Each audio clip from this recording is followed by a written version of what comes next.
Bismillahirrahmanirrahim. Assalamualaikum warahmatullahi wabarakatuh. Perkenalkan, nama saya Hairun Nisa Naila Harisanti dari kelompok 11. Izin menjelaskan mengenai pengertian dari tarekat. Kata tarekat berasal dari bahasa Arab, yaitu toriko, yang artinya jalan, cara, atau metode. Selanjutnya yaitu pengertian menurut istilah tasawuf. Tarekat berarti perjalanan seorang sholik atau pengikut tarekat itu sendiri untuk menuju Tuhan dengan cara mensucikan diri atau perjalanan dengan ditempuh secara rohani dan maknawi oleh seseorang untuk mendekatkan diri kepada Allah Subhanahu wa Ta'ala. Selanjutnya yaitu ada pengertian menurut Abu Bakar Aceh yang menyatakan bahwasannya tarekat berarti jalan, petunjuk dalam melakukan sesuatu ibadah sesuai dengan ajaran yang ditentukan dan dicontohkan oleh Nabi Muhammad SAW dan dikerjakan oleh para sahabat dan para tabi'in turun-temurun sampai kepada guru-guru, sambung menyambung dan rantai merantai. Mungkin itu aja yang dapat saya sampaikan. Selanjutnya akan ada materi yang akan dijelaskan oleh teman-teman saya.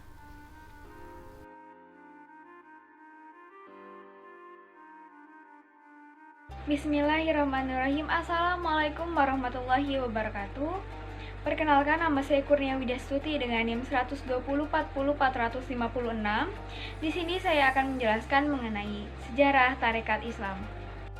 Menurut Hamka, tarekat yang pertama kali muncul adalah tarekat Taufiyah pada abad ke-9 Masehi di Persia. Lembaga tersebut dinasabkan oleh Abu Yazid al-Bustami karena pahamnya adalah Abu Yazid. Pendapat ini muncul di Hurazan. Sejarah Islam menunjukkan bahwa tarekat-tarekat sejak bermunculan pada abad ke-12, abad ke-6 Hijriah mengalami perkembangan pesat. Dapat dikatakan bahwa dunia Islam sejak abad berikutnya, 1317 Hijriah, pada umumnya dipengaruhi oleh tarekat. Tarekat-tarekat tampak memegang peranan yang cukup besar dalam menjaga eksistensi dan ketahanan umat. Setelah mereka dilabrak secara mengerikan oleh gelombang-gelombang serbuan tentara Tartar, kota Baghdad dimusnahkan oleh tentara Tartar itu pada 1258 Masehi atau 656 Hijriah. Sejak penghancuran demi penghancuran yang dilakukan oleh tentara Tartar itu, Islam yang diperkirakan lenyap tetapi mampu bertahan.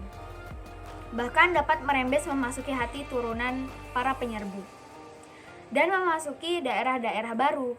Pada umumnya, sejak kehancuran kota Baghdad, para anggota tarekatlah yang berperan dalam penyebaran Islam.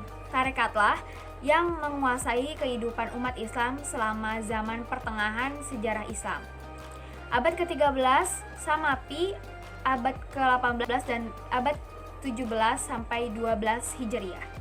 Pengaruh tarekat mulai mengalami kemunduran. Serangan-serangan terhadap tarekat yang dahulunya dipelopori oleh Ibnu Taimiyah 1327 Masehi 1728 terdengar semakin gencar dan kuat.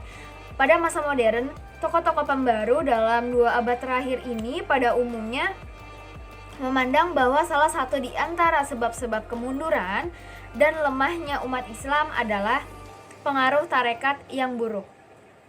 Antara lain, menumbuhkan sikap taklid, sikap fatalis, orientasi yang berlebihan kepada ibadah dan akhirat, dan tidak mementingkan ilmu pengetahuan.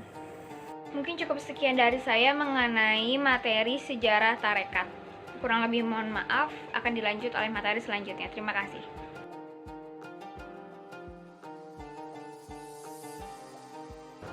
Assalamualaikum warahmatullahi wabarakatuh. Nama saya Muhammad Rafi Arwansyah. Saya akan menjelaskan tentang perkembangan tarekat di Indonesia.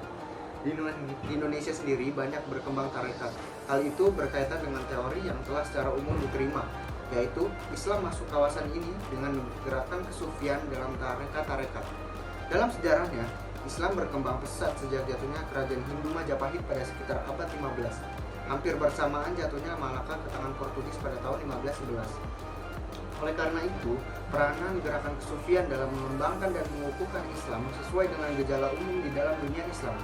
Demikian jika diingat bahwa tokoh-tokoh keagamaan masa lalu banyak disebut wali. Dan namun hanya beberapa tarekat di Indonesia saja yang berhasil memperoleh simpati rakyatnya. Di antaranya adalah tarekat Alwatiyah, Syatariyah, Qadariyah, Naksabandiyah, dan Alawiyah.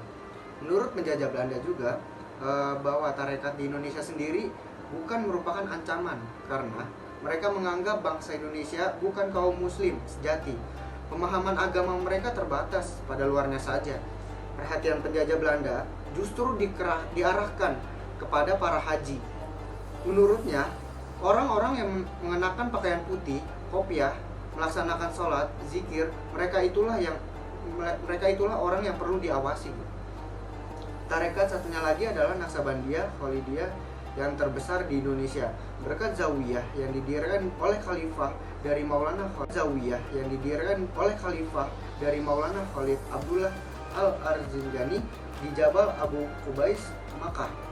Para pengganti Abdullah, Sulaiman Al-Kirimi, Sulaiman Al-Zudi, dan Ali Ridho mengarahkan penyebaran tarekatnya kepada orang-orang Indonesia yang mengunjungi Makkah dan Madinah dalam jumlah yang besar.